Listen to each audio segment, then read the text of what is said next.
4 நாட்களுக்கு முன்னால் அமித்ஷா சொல்லி இருக்கிறார். என்ன சொல்லி இருக்கிறார்?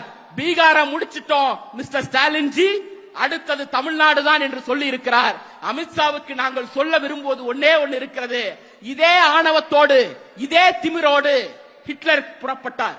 ஜெர்மனியிலிருந்து புறப்பட்டு போலந்தை பிடித்தார், டென்மார்க்கை பிடிச்சார், நார்வேவை பிடிச்சார், பிரான்ஸை பிடிச்சார், கிரீஸை பிடிச்சார்.